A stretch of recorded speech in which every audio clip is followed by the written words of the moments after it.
Foreigners are barred from directly giving money to American politicians and political parties. But it turns out there's a legal way around that. It involves well-connected middlemen in the U.S., PR firms and lobbyists acting as foreign agents. They're paid huge sums to get foreigners access to U.S. government officials that most Americans will never have. They may even help write our laws and direct your tax dollars to foreign interests. And when so many are talking about a foreign issue, for example, Russia, you can bet foreign agents are in the background pulling strings. For the past 8 months, we've been examining the foreign connection to Russia and Ukraine.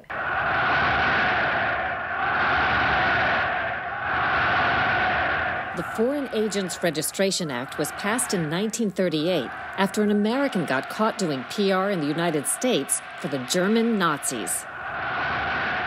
Today, Americans who act as so-called foreign agents must file papers disclosing their work to the Justice Department.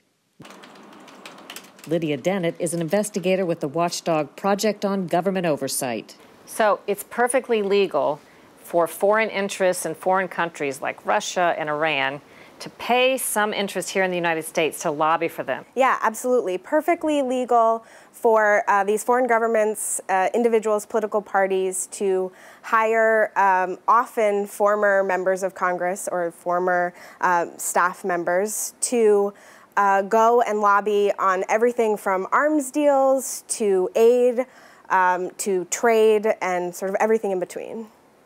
And lobby they do. More than 15,000 foreign entities from Afghanistan to Zimbabwe have hired high-priced U.S. lobbyists and consultants.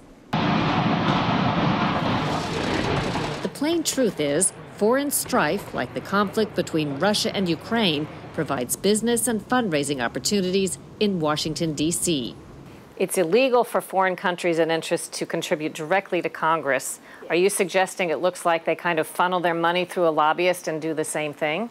Yeah, absolutely. We sort of illuminated the fact that this looks like a quid pro quo relationship. U.S. lobbyists use a wide variety of tactics to gain influence for their foreign clients. We analyzed Foreign Agents Registration Act records going back to 2012. Russia's Ministry of Foreign Affairs, Foreign Minister Sergei Lavrov, and energy mogul Oleg Deripaska all hired the U.S.-based Endeavor law firm for business and policy advice. Deripaska paid Endeavor $3.5 million. He'd been banned from the U.S. for alleged criminal ties, which he denies. This is an ad for Russia's nationalist political party, Rodina, which hired Global Strategic Communications Group, which boasts of arranging news stories and op-eds in national newspapers. After Russia invaded Ukraine in 2014, Russian banks sought to fend off U.S. sanctions. One paid a total of $45,000 a month, split between a U.S. lobbyist and a reputation management firm. Another spent a total of more than $760,000 between U.S. corporate law giant Sidley Austin and Clinton-connected lobbyists Andy and Mike Manatos. We asked Dennett, what exactly do foreign interests get for their money? So you will have the examples of foreign lobbyists writing legislation, writing statements, directly contacting members or their staff on issues. But you'll also have large-scale public relations, placing of op-eds, and sort of trying to very strategically influence U.S. public opinion on a particular issue or country. They arrange interviews with news reporters. They meet with news outlets. Yeah, exactly. They'll meet with professors, think tanks. In 2016, after a doping scandal, Russia was allowed to participate in the Rio de Janeiro Olympics anyway, after the Russian group Topsport shelled out $70,000 for positive PR from the U.S. firm Burson Marsteller. One of the biggest recipients of Russian cash is Ketchum Communications, which got $17.2 million over less than 3 years to arrange good press for Russian oil and gas company Gazprom, and $7.1 million to publicize President Putin's speeches, arrange helpful media interviews, and operate social media accounts and the website thinkrussia.com. Ketchum even got the New York Times to publish an editorial signed by President Putin himself. But as much as the Russians have spent pulling strings in the U.S., its adversary, Ukraine, has been equally, if not more aggressive, especially after Russia's invasion. And who did we find from Ukraine hiring high-powered U.S. lobbyists and consultants? Ukraine's national gas company, 2 investment firms, and cryptocurrency firm Globy. The government of Ukraine, its Ministry of Finance, a political leader, and its National Reforms Council each paid up to $50,000 a month to U.S. PR firms and lobbyists. Billionaire Volodymyr Litvin, then chairman of Ukraine's parliament, paid an astounding $90,000 a month to arrange meetings with members of Congress and news reporters. And gas and steel mogul Viktor Pinchuk, who donated a fortune to the Clinton Foundation, has paid Democratic campaign consultant Doug Schoen $40,000 to $64,000 a month to try to connect to the right people, including Republican Senator John McCain, Obama and Trump officials, and reporters at Fox, The New York Times, and The Washington Post. While a lot of lobbyists are shy about discussing their foreign work, former Clinton counsel Lanny Davis did agree to talk about his client, another Ukrainian billionaire, Dmitry Firtash. I would never take on a government that was hurting my own country. Davis told us he's defending Firtash against prosecutorial abuse by the Justice Department, which indicted Firtash in 2014 for alleged bribery. Firtash has paid Davis $735,000 over 3 years.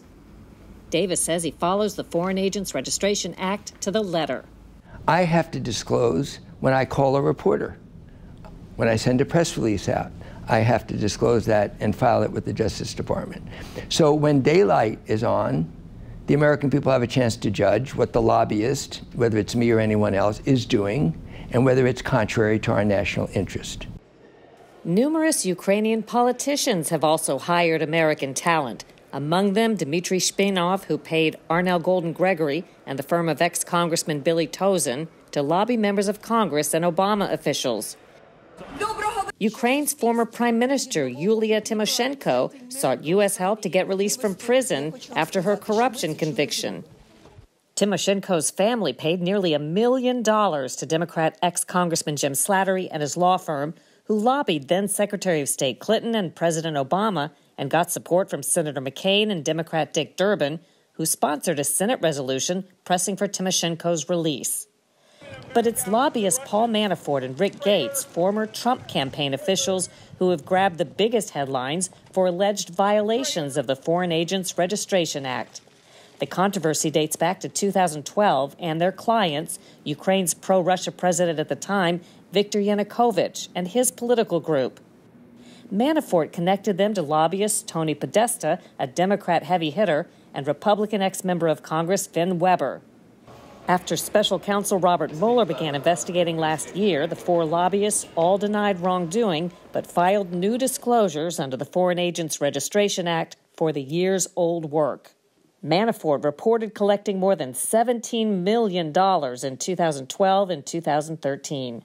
The Department of Justice generally relies on voluntary compliance for these firms, and that when people do fail to register, fail to disclose as they should, they don't even really get a slap on the wrist. They're just sort of encouraged to retroactively follow the law. How many times has the Department of Justice, rather than the slap on the wrist or even less, how many times have they actually taken some serious action? They can file a civil injunction, and they haven't used that since 1991, or they can pursue criminal charges, which they've only done 8 times in the last 50 years, most recently with President Trump's former campaign manager, Paul Manafort. Manafort has pleaded not guilty to tax evasion and money laundering. Gates pled guilty to conspiracy and making false statements.